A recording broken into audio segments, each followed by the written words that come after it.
So Frank Lampard could be making a heroic return to Chelsea.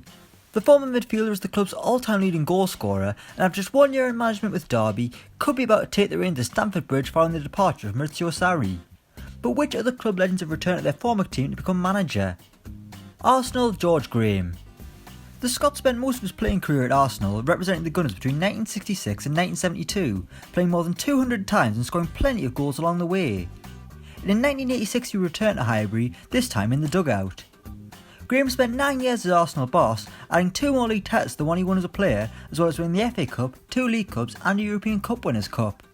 His time at Arsenal did end under a black cloud, being sacked in 1995 after accepting an illegal payment from an agent after Arsenal signed 2 Norwegian players. Aston Villa, Brian Little. A one-club man, Brian Little spent his full playing career at Aston Villa, although it was cut short due to injury. 14 years later, Little was back as Villa manager and saved them from relegation before guiding up the table and bringing a League Cup trophy to the club, as well as getting the best out of forward Dwight York. Little would resign in 1998 with the club stalling in the bottom half of the Premier League. Bournemouth, Eddie Howe. I mean, this one was obvious. Eddie Howe is certainly a Bournemouth legend, mainly for his efforts as a manager after his playing career was cut short due to injury, just like the aforementioned Brian Little. Howe is still building his Bournemouth legacy and looks like a manager destined for the top one day. Brighton, Dean Wilkins.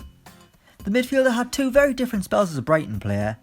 The first ended after just 3 games, then 4 years later he returned to make more than 300 appearances for the Seagulls, ending his career there in 1996. 10 years later he was Brighton manager, taking over in September after Mark McGee was sacked. Wilkins finished 18th in League One in his first season, then reached 7th the season after. Burnley, Brian Laws. Laws started his career at Burnley, spending 4 years with the club, but his time managing the Clarets didn't quite last as long. He joined in January 2010 after Owen Coyle left for Bolton, and Laws was unable to stop Burnley dropping back down into the Championship. And by December, with Burnley losing ground on the league leaders, Laws was sacked. Chelsea, Roberto Di Matteo. Lampard need only look at what happened to Roberto Di Matteo at Stamford Bridge. The Italian won 5 trophies as a Chelsea player, but topped it all when he became manager. Di Matteo took over on an interim basis from AVB, yet somehow went on to win the Champions League and the FA Cup, meaning he simply had to get the job on a full-time basis. But by November he was out of the job, replaced by the not-so-popular Rafa Benitez. Crystal Palace, Alan Pardew. Alan Pardew isn't a popular man, but there was legitimate excitement when he returned to Selhurst Park in 2015 after resigning as Newcastle boss. He'd made more than 100 appearances for the Eagles as a player and was now back as manager, bringing an exciting brand of football after the dreary Tony Pulis and Neil Warnock. And after a strong start that saw Palace reach the FA Cup final and Pardew do an embarrassing dance, the wheels fell off like they always do for Pardewla, who was sacked after almost 2 years in the job. Everton, Joe Royle. The man is an Everton legend, averaging nearly a goal every other game during his 8 years with the club, joining in 1966 and making his debut at 16. Royle took over the reins at Goodison Park in 1994, quickly moving the Toffees away from the relegation zone and winning the FA Cup in 1995, the last time Everton actually won a major trophy. That shows how important a figure Joe Royle is to Everton Football Club. Leicester City, Matt Gillies. We've had to go way back in time for the Foxes, so bear with me on this one.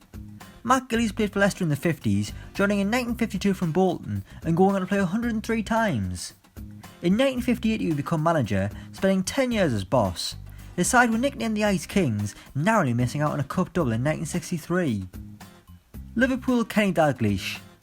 If you ignore his second spell as Liverpool boss, which didn't go too well other than a League Cup win, Kenny Dalglish has literally done everything as Reds player and manager. 6 league titles, 1 FA Cup, 4 League Cups and 3 European Cups as a player, followed up by 3 league titles and 2 FA Cups as a manager. That's why he's considered a Liverpool legend, and that's why he's got his own stand named after him. Manchester City, Tony Book. I'll be honest, I don't know the first thing about Tony Book, other than he was a defender who made more than 200 appearances for City and then managed the club 3 times.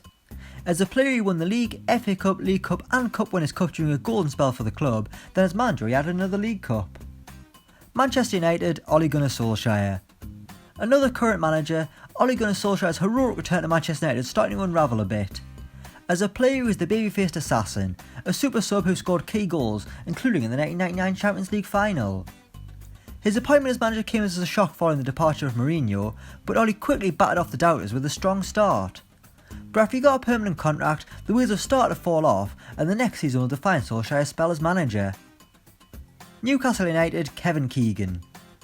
King Kev ended his playing career with Newcastle, spending 2 impressive years in the North East where he was adored by supporters before departing via helicopter after his final game.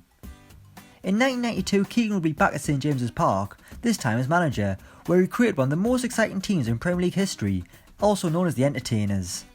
Keegan's side narrowly missed out on the title to Manchester United, but his team is still talked about today. Sadly, his relationship with Newcastle is no more after the way he was treated by Mike Ashley, who Keegan took to court for wrongful dismissal, a case which Keegan won. Norwich City, Dave Stringer. The former defender spent the majority of his career as a Canary, debuting back in 1964 and spending 12 years with the club before joining Cambridge. In 1987 he became manager in what was his only venture into management, and in 2003 he was one of the inaugural members of the Norwich City Hall of Fame. Sheffield United, Chris Wilder. The undisputed king of Sheffield United right now, Chris Wilder is the reason why the Blades are where they are right now. He's guided the club from League One all the way to the Premier League, which is more than he ever did as a player. Wilder had 2 spells as a Blade, but neither of them were anything to write home about. Southampton, Chris Nicholl. The centre-back was Southampton's backbone in the late 70s, eventually leaving in 1984 for Grimsby Town after more than 200 Saints appearances. Nicholl became Southampton manager in 1985, and his crowning achievement was probably bleeding in the likes of Alan Shearer and Matt Le Tissier into the Saints team. Tottenham, Glenn Hoddle. An incredibly naturally gifted footballer, Glenn Hoddle got his big break at Spurs, graduating from the youth team to go on and make more than 400 appearances for the club, winning 2 FA Cups and a UEFA Cup. But as manager, things weren't great for Hoddle. Taking over in 2001, things couldn't have got off to a worse start, an FA Cup semi-final defeat to Arsenal, and he was eventually sacked in 2003 after pressure began to mount. Watford, Kenny Jackett. The way Watford changed managers, I thought I'd struggle to find a returning legend, but then there was Kenny Jackett, who literally spent his full career playing for the Hornets. But after his career was ended in 1990 due to injury, Jackett became manager 6 years later after being picked by club legend Graham Taylor. But after just 1 season, Jackett was demoted back to coach, with Taylor retaking the reins. West Ham United, Harry Redknapp. He's the king of the jungle and also a West Ham veteran.